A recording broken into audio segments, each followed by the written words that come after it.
Leaders took a step today which they hope will help force salt water out of water pipes below Empire. They turned on a new booster pump about 30 miles to the north to raise pressure in a line that's been infiltrated with waters from the Gulf, as Rob Masson reports.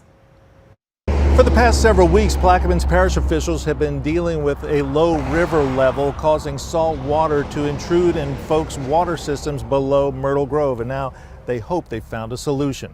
We have been working at this every day. It's not like we've just been sitting back. Parish workers and contractors braved 100-degree temperatures near Alliance in their effort to bring fresh water down to the furthest reaches of the parish. The goal is to push more product.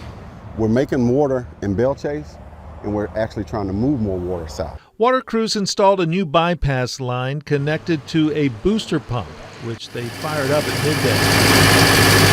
The pump appears to work, with water pressure increasing at Alliance